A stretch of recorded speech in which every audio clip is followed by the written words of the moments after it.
Spotify. Everyone's using it. It's all the rage, but there's some serious drawbacks that we aren't talking about. They just sent me some shit from Spotify where I got 1 billion streams, right? My publisher hit me. I said, break that down. How much money is that? That shit wasn't even $45,000. That's crazy. Crazy.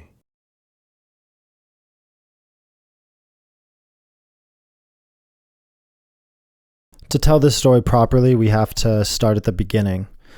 And it all starts in a little city called Stockholm, the capital of Sweden, home to 975,000 people, the first ice hotel, and 2 men who would change the entertainment industry forever. In 2006, Daniel Ek and Martin Lorentzen founded Spotify, a company set out to solve a lot of the issues posed by popular websites at the time, like Napster, LimeWire, and Pirate Bay. In this era, music was more available to people than it had ever been. But at the core of these websites like Napster was music piracy. So you saw an issue in artists and labels not being paid for their works and investment of time and money. And while most people looked at online music and saw chaos and anarchy, Daniel and Martin saw opportunity. They realized that the democratization of music was inevitable in the future, but people needed to get paid. And that's what they did. They set up a subscription-based model with a revenue per stream payout, and this changed the game forever. They went with a hybrid model to their subscription base. One free subscription that was subsidized by ads every 60 minutes, and then one paid subscription model that was ad-free. And with these accommodations to their user base, the service was a hit instantly. I think what Spotify does is makes music more available, and it makes it easier for people to share music. So hopefully if there's anything we can do is to get people feel a little bit more happy with a happy song, or feel a little bit more sad when they get a sad song. But generally just get people to feel more. That's how I want Spotify to help the world. For most of its lifespan, Spotify has been classified as a growth stock, which means 2 things. Operating at a loss is okay as long as you're growing your user base. And this is the model for almost all tech companies in the internet age. You don't want to return profits because you want to use as much money as possible to grow your user base, invest in research and development, and then build your company to a point where eventually it will make money and return profits to your shareholders. The issue with this is most companies set up their business model around growing, not around making money. And you see this with the number one flaw of Spotify, the monthly price of a subscription. For $9.99, users have access to all music in the world at their fingertips. And that's a deal too hard to turn down, and you see that with Spotify's rapid growth.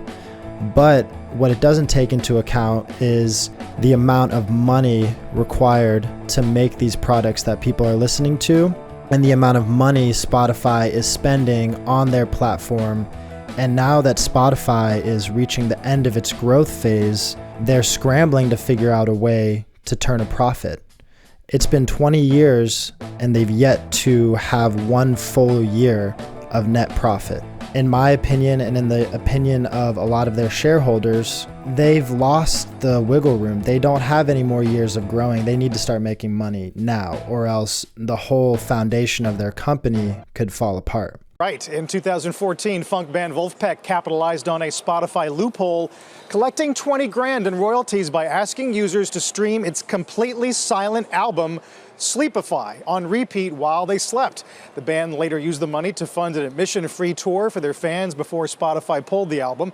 Joining us with more on that ahead of the IPO is the artist behind Sleepify, Wolfpack's leader, Jack Stratton. Jack, it's good to have you. Thanks for joining us today. My pleasure. Let's rock. How many airings total have you gotten, or did you get? 5 million, and it was removed under the terms violation that the artist shan't make money. So you might ask, what's Spotify doing? What steps are they taking to solve these issues? And earlier this year, we saw them make their first move. Starting early 2024, tracks that receive less than 1,000 streams within a 12-month period will not qualify for royalties. That's their fix. And while on the surface level, we're talking about a few dollars and cents, if not less than that, it's the precedent that this sets that scares me. By allowing Spotify to instate these policies with little to no pushback, it is now okay for artists to not be paid for their work, which the last time we've seen this is with Napster and the early internet age of music piracy, which is the exact problem Spotify was set out to initially fix. So in summary, when facing pushback from shareholders, labels, and their user base, the solution Spotify has come up with is to siphon the little money that small artists get for their work and funnel it to the top, instead of addressing the core issues at play. So what can we do? What's the fix? What's the solution here? You see examples of actors and writers' unions in Hollywood fighting against very similar policies in their industry and succeeding. For recording artists, we don't have a union, and I think we would be hard-pressed to start one. It would require a lot of artists at the top to be very vocal and lose money, which I don't see happening. If you are Taylor Swift, Drake, Kendrick Lamar, Morgan Wallen, anybody, why would you let loose your stranglehold on this industry? It's creating generational wealth for your family. You're doing everything you're supposed to do. Why do you owe these people anything? So I personally don't see a union ever happening within the recording artist community. And that leads us to legislation.